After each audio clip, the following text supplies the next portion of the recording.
Out of all the moves to spam in Gen 1 Pokemon, there are a few that sit above the rest in terms of viability. Three factors determine how useful such a move can be: type effectiveness, availability, and base power. Through examination of these three factors, we've come to the conclusion that Water type and Ground type have the best offensive moves in Gen 1.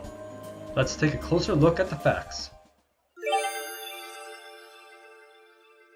Type effectiveness. We'll begin by addressing the fact that normal type moves are excellent. Hyper Beam, Body Slam, and more are great staples to have on a plethora of sets. However, they'll never hit an enemy for super effective damage, which means normal type moves are restricted to being coverage moves, albeit very useful ones. Since type effectiveness is incredibly important in the Pokemon games, we don't think normal type moves have a place in this video. Normal types are the best type in Gen 1, but for reasons that stack nicely with their moves, not because of them. In the Generation 1 games, damage-dealing Water-type moves are super effective against three types: Ground, Rock, and Fire. This is great, as Ground and Rock types are some of the sturdiest walls in Gen 1. Being able to hit them for super effective damage is an ideal way to break through a tough opponent. Furthermore, a lot of the most viable walls, like Golem and Rhydon, are both Ground and Rock type, meaning that they'll take 4 times the damage from a Water type move. As such, Water type moves can let you take down these threats more easily than almost any other type. Having an advantage against Fire types is useful as well, but not as crucial in the metagame, as Fire types aren't too hard to knock out. When we think about resistances, Water type moves are not very effective against Water types, Grass types, and Dragon types. Firstly, you're not going to send in a Water type against a Grass type if you can help it. And if you have a Water type move on a non-Water type Pokemon, you're better off using a different move against Grass type foes. The same is true for when you're going up against Water types and Dragon types. As long as you have a damage dealing move of another type, you'll at least have one better option. Therefore, Water type moves being resisted by Water, Grass, and Dragon Pokemon aren't a big deal. Furthermore, Water Pokemon and non-Water Pokemon that can learn Water type moves have generous access to Ice type moves. This lets them deal with Grass and Dragon types easily enough. With that said, in a Water vs Water confrontation, you'll either need to switch out, use a coverage move, or try a more devious tactic. We're looking at you, Clamp. Now, let's take a look at how Ground types fare in this regard. Ground type moves are super effective against 4 types: Poison, Rock, Fire, and Electric. In addition to the ability to crack the defenses of some Rock type walls, Ground type moves are excellent at dispatching highly offensive threats such as those from the Fire and Electric types. On top of that, being able to severely damage Poison types is a nice bonus. Ground type moves are resisted by Bug and Grass, which isn't a big deal. Bug types are pretty easy to take out, and there's no point in facing down a Grass type with a Ground type, unless you want your HP drained. Then there's Flying type's immunity to Ground type moves. This makes it easy for an opponent to switch to a Flying type Pokemon if they can predict that you're about to use a Ground type move. However, many Ground type Pokemon, and non-Ground Pokemon that can learn Ground type moves, can learn Rock type moves fairly easily. This lets them squash Bug types and crush Flying types with few issues. As for Grass types, well, you surely have at least one Pokemon that resists Grass types in your lineup, right? Grass is one of the most resisted types in the Pokemon games, as there are a whopping 6 types that resist it: Flying, Bug, Grass, Dragon, Poison, and Fire. In terms of effectiveness, we're giving the edge to Water types. There are no types that are immune to Water type moves, which means there are no totally safe switch out options for your opponent.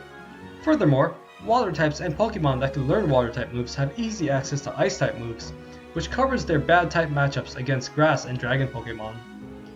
Lastly, facing off against a rival Water type isn't the worst, as it's not a disadvantage, it's just a bit of a stalemate.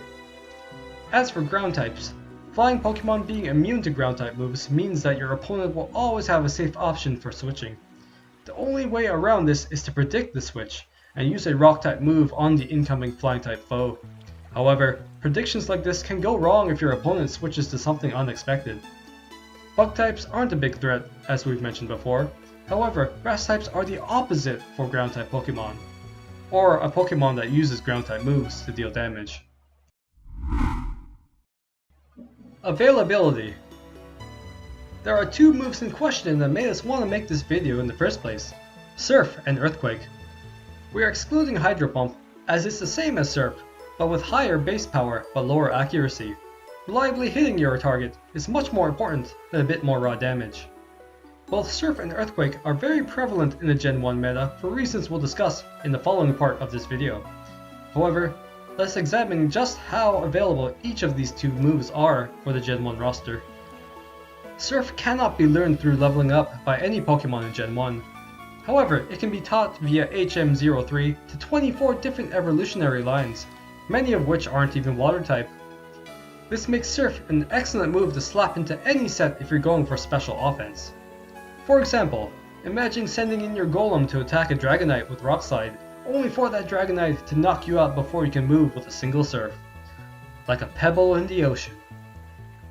On the flip side, Earthquake has impressive availability as well. It can be learned by two evolutionary lines via leveling up, and 19 thanks to TM26. However, the two lines that learn it from leveling up, Dugtrio and Golem, can also learn Earthquake from TM26, meaning that the total number of evolutionary lines that can learn this powerhouse move is 19.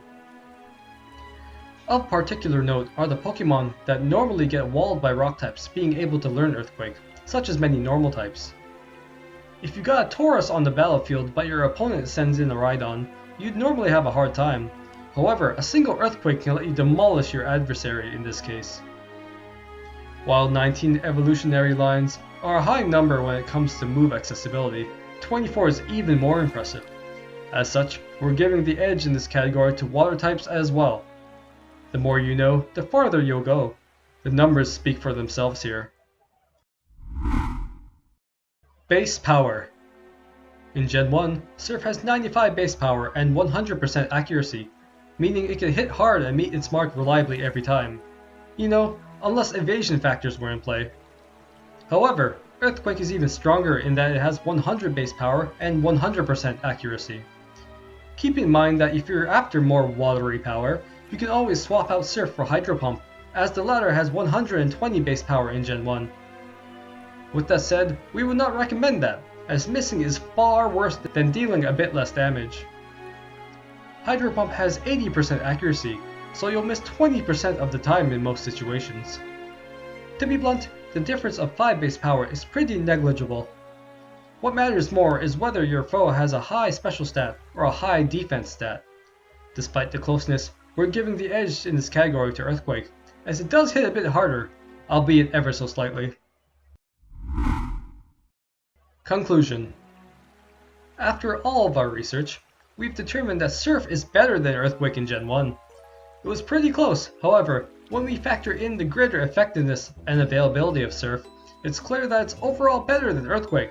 Yes, Earthquake does do a bit more raw damage, but Pokémon is a game about strategy, not brute force. Even in the primordial soup that was the Gen 1 metagame, where might makes right, having a more tactical powerhouse move is definitively more ideal. As a final note, remember that it greatly matters what Pokemon you're using when deciding on a moveset. Just because Surf is statistically better on paper doesn't mean it's preferable to Earthquake. Your Pokemon's attack and special stats are huge factors to consider. Thank you so much for watching. If you enjoyed this video, please consider leaving a like and a comment and even subscribing. As of making this video, we're still a really small channel, so any help at all is greatly appreciated. If you want to watch more Pokemon videos like this, check out our Pokemon playlist. We've got more Pokemon vids on the way. Until the next video, happy battling, trainers.